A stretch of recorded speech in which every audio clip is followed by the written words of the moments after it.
بسم اللہ الرحمن الرحیم۔ السلام علیکم دوستوں، رسول اللہ صلی اللہ علیہ وسلم نے فرمایا کسی غریب کو دینے پر صرف صدقے کا ثواب ملتا ہے، لیکن غریب رشتہ دار کو دینے پر دوہرا اجر ملتا ہے، ایک صدقے کا، دوسرا صلہ رحمی کا۔ رسول اللہ صلی اللہ علیہ وسلم نے فرمایا کوئی صدقہ پانی پلانے سے بڑے ثواب والا نہیں۔ حضرت علی رضی اللہ تعالیٰ عنہ نے فرمایا اپنے دن کا آغاز صدقہ دینے سے شروع کرو، اس دن تمہاری کوئی دعا رد نہیں کی جائے گی، اور اچھی بات بتانا بھی صدقہ ہے۔ رسول اللہ صلی اللہ علیہ وسلم نے فرمایا کہ صدقہ کر کے اپنے اور اپنے رب کے درمیان تعلق پیدا کرو، تمہیں رزق دیا جائے گا، تمہاری مدد بھی کی جائے گی اور تمہارے نقصان کی تلافی بھی کی جائے گی۔ رسول اللہ صلی اللہ علیہ وسلم نے فرمایا جب مسلمان بندہ صدقہ کرتا ہے وہ اس کے ذریعے 70 شیطانوں کے جبڑے توڑ ڈالتا ہے۔ احسان جتلا کر اور تکلیف پہنچا کر اپنے صدقے ضائع مت کرو، اللہ کی راہ میں خرچ کرنے والے کے لیے 700 گنا ثواب لکھا جاتا ہے۔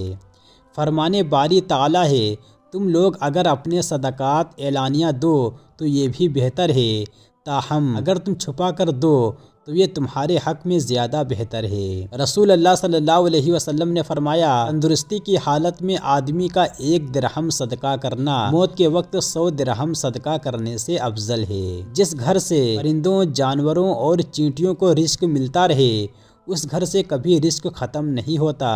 آپ تجربہ کر لیں، آپ پرندوں، چینٹیوں اور بلیوں وغیرہ کو کھانا، دانا اور پانی ڈالنا شروع کر دیں، آپ کے گھر کا کچن بھی انشاءاللہ بند نہیں ہوگا۔ رسول اللہ صلی اللہ علیہ وسلم نے فرمایا بے شک صدقہ صاحب صدقہ کو قبر کی گرمی سے بچائے گا۔ اگر تم اللہ کو اچھا قرض دو گے یعنی اس کی راہ میں خرچ کرو گے تو وہ اسے بڑھاتا جائے گا اور تمہارے گناہ بھی معاف فرما دے گا۔ اللہ بڑا قدردان، بڑا بردبار ہے۔ حضرت علی رضی اللہ تعالیٰ عنہ نے فرمایا صدقہ رحمت کو کھینچتا ہے، صدقہ میں مال کی برکت ہے، صدقہ بلاؤں سے بچاتا ہے، صدقہ برے حادثوں سے بچاتا ہے، صدقہ سے اپنے میزان کے پلے کو بھاری کرو۔ اگر بخار نہ اتر رہا ہو تو 300 بار اللہ اکبر پڑھیں، انشاءاللہ شفا ملے گی۔ صبح و شام اس عمل کو کریں، 1 بار اللہ اکبر پڑھنے کا ثواب 1 اونٹ صدقہ کرنے کے برابر ہے، اور صدقہ بلاؤں کو ٹال دیتا ہے۔ کوئی شک نہیں کہ صدقہ 70 قسم کی دنیاوی بلاؤں کو دور کرتا ہے، جن میں بری موت بھی شامل ہے، یعنی جانو کہ صدقہ دینے والا کبھی بھی بری موت نہیں مرتا۔ رسول اللہ صلی اللہ علیہ وسلم نے فرمایا صدقہ کرو کیونکہ ان قریب لوگوں پر ایک ایسا زمانہ آئے گا جب ایک شخص اپنا صدقہ لے کر پھرے گا اور کوئی اسے لینے والا نہیں ملے گا۔ رسول اللہ صلی اللہ علیہ وسلم نے فرمایا خیرات کو مت روکو ورنہ تمہارا رزق بھی روک دیا جائے گا۔ صدقہ اگرچہ 70,000 ہاتھوں میں سے گزرے تو بھی آخری شخص کا اجر پہلے صدقہ کرنے والے کی طرح ہوگا۔ چھپا کر کیا ہوا صدقہ اللہ کے غضب کو ٹھنڈا کر دیتا ہے۔ حضرت عمر بن خطاب رضی اللہ تعالیٰ عنہ فرماتے ہیں مجھے بتایا گیا ہے کہ اعمال ایک دوسرے پر فخر کرتے ہیں تو صدقہ کہتا ہے کہ میں تم سب سے افضل ہوں۔ سیدنا یحییٰ بن معاذ رحمۃ اللہ علیہ نے فرمایا میں صدقے کے دانے کے علاوہ کسی دانے کو نہیں جانتا جو دنیا کے پہاڑوں کے وزن کے برابر ہو جائے۔ صدقات ضائع ہونے کی 3 صورتیں: نمبر 1 احسان جتانا، نمبر 2 تکلیف دینا، نمبر 3 ریاکاری یعنی دکھلاوا۔ ارشاد باری تعالیٰ ہے اے ایمان والوں اپنے صدقات کو احسان جتلا کر اور تکلیف پہنچا کر اس شخص کی طرح ضائع مت کرو جو اپنا مال لوگوں کو دکھانے کے لیے خرچ کرتا ہو۔ رسول اللہ صلی اللہ علیہ وسلم نے فرمایا لوگوں کے درمیان فیصلہ ہونے تک قیامت کے روز ہر آدمی اپنے صدقے کے سائے میں ہوگا۔ رسول اللہ صلی اللہ علیہ وسلم نے فرمایا صدقے کے ذریعے اپنے مریضوں کی دوا کرو۔ رسول اللہ صلی اللہ علیہ وسلم نے فرمایا اللہ پاک فرماتا ہے اے ابن آدم اپنا خزانہ صدقہ کر کے میرے سپرد کر دیں، نہ جلے گا، نہ ڈوبے گا اور نہ ہی چوری ہوگا، تیری شدید حاجت کے وقت یعنی روز قیامت تجھے لوٹا دوں گا۔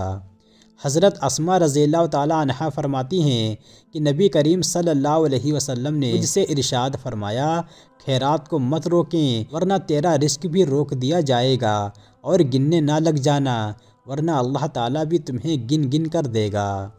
صدقہ جب انسان اپنے ہاتھ سے نکالتا ہے تو صدقہ اس وقت 5 جملے کہتا ہے۔ نمبر 1، میں حقیر تھا، تو نے مجھے عظیم بنا دیا۔ نمبر 2، میں فانی مال تھا، تو نے مجھے بقا دے دی۔ نمبر 3، میں تیرا دشمن تھا، اب تو نے مجھے دوست بنا دیا۔ نمبر 4، پہلے میں تیرے ہاتھ میں تھا، اب میں اللہ کے ہاتھ میں ہوں۔ نمبر 5، آج سے پہلے تو میری حفاظت کرتا تھا، اب میں تیری حفاظت کروں گا۔ صدقہ کرنے کے 10 فائدے۔ نمبر 1، آفت و مصیبت کے لیے ڈھال۔ نمبر 2، عزت و ناموس کی حفاظت۔ نمبر 3، ہر قسم کی بیماریوں کا شافی علاج۔ نمبر 4، مال میں زیادتی اور برکت۔ نمبر 5، فرشتوں کا مال میں کثرت کے لیے دعا گو ہو جانا۔ نمبر 6، دل کی سختی کو ختم کرنے کا ذریعہ۔ نمبر 7، اللہ تعالیٰ کا غصہ ٹھنڈا کرنے کا سبب۔ نمبر 8، بری موت سے حفاظت۔ نمبر 9، عذاب قبر اور جہنم سے حفاظت۔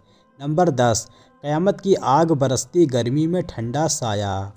حضرت ابو ہریرہ رضی اللہ تعالیٰ عنہ سے روایت ہے کہ نبی صلی اللہ علیہ وسلم نے فرمایا، جس نے پاک کمائی سے 1 کھجور کے برابر صدقہ کیا تو اللہ تعالیٰ اس کو دائیں ہاتھ میں لے لیتا ہے، اور اللہ صرف پاک کمائی کو قبول کرتا ہے، پھر اسے خیرات کرنے والے کے لیے پالتا رہتا ہے، جس طرح تم میں سے کوئی اپنے بچھڑے کو پالتا ہے، یہاں تک کہ وہ خیرات پہاڑ کے برابر ہو جاتی ہے۔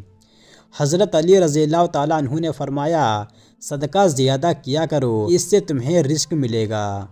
حضرت ابو ہریرہ رضی اللہ تعالیٰ عنہ سے روایت ہے کہ نبی صلی اللہ علیہ وسلم نے فرمایا، جو شخص مرنے کے بعد وراثت میں قرآن مجید چھوڑ گیا، کوئی مسجد بنا گیا، یا مسافر کے لیے کوئی مسافر خانہ بنوا گیا، یا کوئی نہر جاری کر گیا، یا زندگی اور صحت و تندرستی کی حالت میں اپنے مال سے کوئی صدقہ نکال گیا، تو اس کا ثواب اس کے مرنے کے بعد بھی اسے ملتا رہے گا۔ یہ بھی صدقہ ہوتا ہے۔ علم سکھانا، مشورہ دینا، وقت دینا، تربیت کرنا، دعا دینا، مدد کرنا، مشکل وقت میں حوصلہ دینا، نیکی کا حکم دینا، برائی سے بچانا، عزت دینا، کسی کی خوشیوں میں شامل ہونا، کسی کے غم میں شریک ہونا، محبت سے پیش آنا، راستے سے تکلیف دینے والی چیزوں کو ہٹانا، کسی بھٹکتے ہوئے کو راستہ دکھانا۔ کانوں کا صدقہ، کسی ایسے شخص کی بات توجہ سے سن لینا جسے اس کے بڑھاپے یا غیر اہم ہونے کے سبب کوئی توجہ دینے کو تیار نہیں ہو۔ حضرت ابو ذر رضی اللہ تعالیٰ عنہ سے روایت ہے کہ نبی صلی اللہ علیہ وسلم نے فرمایا، تیرا اپنے مسلمان بھائی کے سامنے مسکرانا بھی تیرے لیے صدقہ ہے، تم کسی کو بھلائی کا حکم کرو اور برائی سے روک دو، یہ بھی تمہارے لیے صدقہ ہے۔ کوئی شخص کسی اجنبی جگہ میں راستہ بھول گیا ہو اور تم اس کو راستہ بتا دو تو یہ بھی تمہارے لیے صدقہ ہے۔ کسی کمزور نظر کے آدمی کے لیے تم کسی چیز کو دیکھ دو، یہ بھی تمہارے لیے صدقہ ہے۔ تم راستے سے پتھر، کانٹا اور ہڈی وغیرہ کوئی سی تکلیف دہ چیز ہٹا دو تو یہ بھی تمہارے لیے صدقہ ہے۔ تم اپنے ڈول سے اپنے مسلمان بھائی کے ڈول میں پانی ڈال دو تو یہ بھی تمہارے لیے صدقہ ہے۔ رسول اللہ صلی اللہ علیہ وسلم نے فرمایا، ہر روز جب سورج طلوع ہوتا ہے انسان کے ہر جوڑ پر صدقہ واجب ہوتا ہے۔ 2 آدمیوں کے درمیان انصاف کر دینا بھی صدقہ ہے۔ کسی کی اتنی مدد کر دینا کہ اسے سواری پر سوار کر دیا یا اس کا مال لدوا دیا تو یہ بھی صدقہ ہے۔ اچھی بات کہہ دینا بھی صدقہ ہے۔ نماز کے لیے اٹھائے جانے والے قدم بھی صدقہ ہے۔ راستے سے اذیت دینے والی چیز کو ہٹا دینا بھی صدقہ ہے۔